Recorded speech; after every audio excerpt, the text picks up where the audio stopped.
Assalamualaikum warahmatullahi wabarakatuh. Nahmadu wa nusalimu ala rasul karim amma ba'du. Pemirsa hadirin yang dirahmati Allah ya. Orang yang pandai, orang yang cerdik, itu orang yang memikirkan kehidupan setelah kematiannya. Apa-apa yang perlu disiapkan untuk kehidupan setelah kematiannya. Ini orang yang selalu dia berusaha bagaimana untuk mencapai kebahagiaan nanti hidup setelah kematian. Karena hidup setelah kematian ini hadirin awalnya ada dan gak ada akhirnya panjang. Selamanya Pak. Dunia ini ada batasnya kematian. Tapi sana tidak ada kematian, kekal. Maka yang namanya manusia ini harus ada usaha. Harus ada diusahakan tentang dirinya. Harus ada islah diri, memperbaiki diri. Ibarat mobil kalau rusak, kita kan ke bengkel. Begitu juga diri kita nih masalah Pak. Kalau kata owner mobil, wah udah harus turun mesin Pak. Kenapa? Karena kita memang banyak perkara-perkara nih yang kita nih kejahilan-kejahilan yang ada pada kita nih masalah Pak. Maka manusia ini memang keadaannya jahil. Penuh dengan perkara-perkara yang fasad dan mungkar. Memang sifat diri manusia itu begitu Pak. Dia jahil, lemah, dan dia tidak punya apa-apa kekuatan. Maka kalau tidak ada pemberi nasihat dalam diri seorang utusannya yaitu para nabi, maka umat ini jahil. Umat ini dalam keadaan kesesatannya nyata. Umat ini dalam rangka yaitu dia jahil dari segala kejahilan. Maka diturunkan para nabi. Biar nabi itu diturunkan ke umat ini, mengajak umat ini kepada keyakinan yang tauhid yang benar, mengajak kepada keamalan-amalan soleh. Maka umat ini berubah. Kalau dia ikut nabinya yang diutus, ya dia ikutin, maka umat itu dimuliakan. Tapi kalau seorang pengutus ya, yang diutus itu dia tidak menerima kebenaran yang datang dari nabinya, maka Allah akan hancurkan, Allah akan binasakan Pak. Karena apa? Karena sudah ada peringatan dari nabinya, lalu dia tidak mau menerima, maka itu yang datang adalah bencana daripada dianya. Biasanya Allah ngasih peringatan Pak, itu biasanya sampai 3 kali. 1 kali dikasih peringatan, 2 kali, 3 kali Allah akan hancurkan. Tapi kalau belum ada peringatan dari nabinya, belum ada ancaman dari Allah, belum ada sanksi. Misalnya sebelum Nabi diutus nih kan, sepertinya Pak Abdullah bapaknya Nabi itu kan belum ada penyeru. Ya enggak? Saya bilang bapaknya Nabi itu dia neraka. Tidak, dia belum ada utusan yang menyeru waktu itu kan. Karena anaknya belum diutus itu Rasulullah. Ya enggak? Dia enggak terbebas Pak. Enggak tuntutan karena belum ada penyeru. Tapi setelah penyeru datang mengingatkan umatnya, dia mengelak, dia mengingkari kebenaran nabinya, baru di situ berlaku ajab Allah. Ini Pak. Tidak akan diajab kalau sudah datang utusan. Maka nanti seorang pendosta, seorang yang di neraka, mereka protes, ya Allah, kenapa aku di neraka ini? Padahal belum ada penyuruh kepada saya, belum ada mengingatkan kepada saya. Dia boleh Pak, dia mau begitu. Maka dibenarkan begonya kalau belum ada pengutus ya, yang diutus ketika itu belum ada sampai pada dia, ya memang Allah kasih dipercaya itu hujahnya. Tapi pas sekarang Pak, mana ada seorang nabi enggak datang umat Pak. Enggak ada seorang nabi yang tidak mendatangi umatnya Pak. Dari siap lorong, siap pintu, nabi datang Pak. Ya, nabi datang ke Abu Jahal 70 kali Pak. Ke Umar ketika belum bisa datang sampai berkali-kali Pak, sampai 70 kali. Begitu Pak. Ya umat begitu Pak. Umat keadaan jahil. Ya, kalau tidak ada pengutus yang diutus ke kaum itu. Maka hadirin, sekarang Pak, berapa lama kita ditinggalkan Nabi Pak? Berapa banyak kepasatan yang ada pada umat itu Pak? Kemungkaran Masya Allah Pak. Sudah berapa tahun Nabi meninggalkan kita Pak, Masya Allah. Ini sudah zaman sekarang Pak, zaman udah paling krisis Pak. Krisis moral, krisis iman. Nah, krisis semuanya Pak. Jadi Masya Allah. Kalau dulu Pak, kalau umatnya leweng, akidahnya, dia kemusyrikan, Allah Pak langsung diajab Pak. Kaum Samud yakin dengan teknologi, sukses, ya maka hancurkan kaum Samud.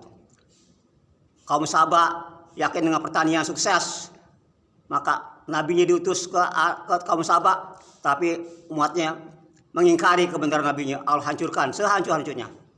Kaum Madian ahli perdagangan, nabinya diutus ke kaum itu, enggak, dia mengingkari kebenaran nabinya, Allah hancurkan Pak. Kaum Madian, kaum Saba, sehingga petaninya penuh dengan pahit, jadi nggak ada subur lagi, langsung mati Pak. Ini pohon-pohonannya ini. Jadi Pak, jadi kebahagiaan itu suksesnya bukan karena banyaknya kuatnya umat Islam yang kuat, yang kaya-kaya, yang punya kekuatan senjata, bukan Pak. Tapi yang penting ini umat Islam ini akan kuat bila mana disertai dengan pertolongan Allah. Kalau Allah datangkan pertolongannya walaupun sedikit pasti menang.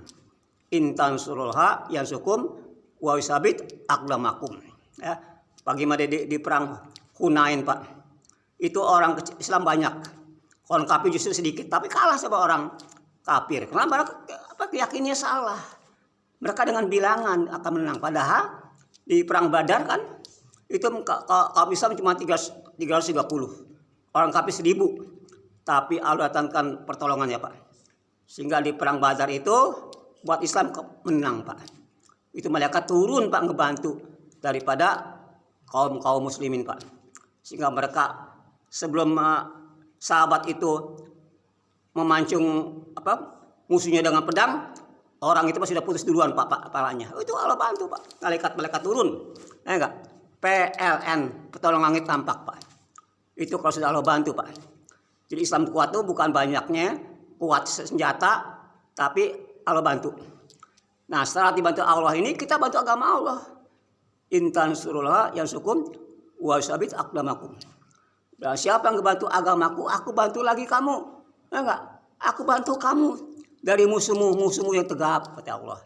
Tapi kalau engkau enggak bantu aku, maka aku tidak bantu kamu. Ketika kamu kesusahan, ketika kamu dalam menghadapi peceklik, ketika kamu menghadapi kemiskinan, aku enggak bantu.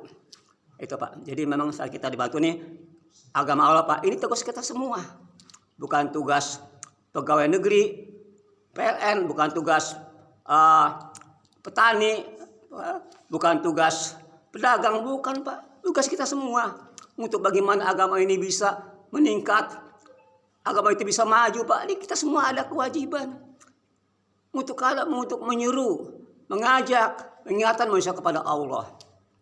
Ini Pak, Allah Pak punya apa Pak? Dia tuh punya, katakanlah Pak, dia punya perbendaharaan Pak, yaitu surganya Allah. Nah ini harus didakwakan Pak. Kita sebagai apa Pak? Kita sebagai sales-salesnya Allah nih, tawarkan Pak, surga itu indah. Sungai-sungai madu, sungai susu, sungai arak, bidadari-bidadari yang perawan terus Pak. Tawarkan Pak ini, agar orang tuh hatinya dialihkan kepada dunia, kepada akhirat. Dari dunia kepada akhirat. Dari mencintai makhluk kepada mencintai Robnya Allah.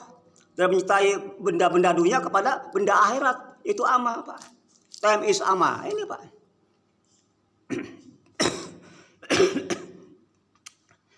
Jadi gitu Pak. Jadi tugas kita ini, kita hanya sebagai melaksanakan tugas tanggung jawab kita aja. Nanti Allah yang akan turun tangan juga. Kalau Bapak angkat tangan, Allah turun tangan. Nah, jadi mudah-mudahan Pak ya, kita ini diberikan kekuatan, diberikan bantuan. Karena Allah ini bagaimana kita Pak? Kalau kita ini sungguh-sungguh Pak, amalkan agama sempurna, akan datang Pak doa kita dikabulkan sama Allah, rezeki kita dimudahkan. Ya enggak? Kalau kita agama sempurna Pak akan indah. Apapun Pak, kalau sempurna Pak itu nyaman dilaksanakannya. Rumah sempurna bisa diisi dihuni. Mobil sempurna bisa kita pakai mobil, tapi kalau mobil nggak sempurna, nggak ada bannya, bisa bagaimana bisa jalan? Ya enggak? Ada bannya tapi nggak ada supirnya, nggak ada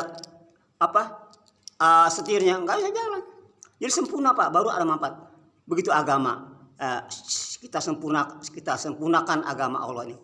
Memang agama Allah, memang agama sudah sempurna ya, sudah ditambah lagi, tidak akan dikurangi lagi, sudah sempurna Pak. Kita ini yang belum sempurna Pak ngamalkan agamanya. Kalau agama sudah sempurna, aku telah sempurnakan agama Islam sebagai agamamu dan aku ridho ya agama Islam agamamu. Nah ini Pak sudah sempurna di surah Al-Maidah Pak, Al-Maidah sudah sempurnakan agama sudah sempurna Pak. Tapi kita ini ya yang ngamalkan agama masih jauh Pak sempurna. Maka perlu usaha, perlu kita terus Pak latihan, terus kita tuh arahkan Pak diri kita kepada amal agama. Memang kalau dunia ini Pak, ini memang Allah jadikan di ini sarana aja Pak, sarana untuk keperluan kita Pak ya. Tapi akhiratnya tujuan kita. Barang siapa menjadikan tujuannya agama, akhirat, Allah jadikan tujuan, maka semua hajat kita dipenuhi Pak Allah Pak. Semua apapun masalah kita beres. Barang siapa bertakwa, aku berikan jalan-jalan mudah.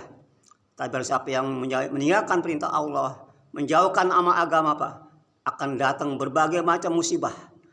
Allah tidak akan pedulikan ya. Jadi masalah semua ini keperluan kita Pak, itu Allah akan tanggung Pak. Asal kita fokus sama Allah Pak ya. Nanti Allah akan mudahkan urusan kita. Kita jangan curang sama Allah dong. Kita mau urusan kita nih dimudahkan. Tapi urusan Allah, urusan agama Allah nih dikelantarin gimana? Ya berarti kita nggak adil sama Allah Pak. Ya kita bantu Pak agama Allah nih. Pak, cara bantu agama Allah bagaimana? Allah telah membeli harta diri orang beriman dengan surga Pak.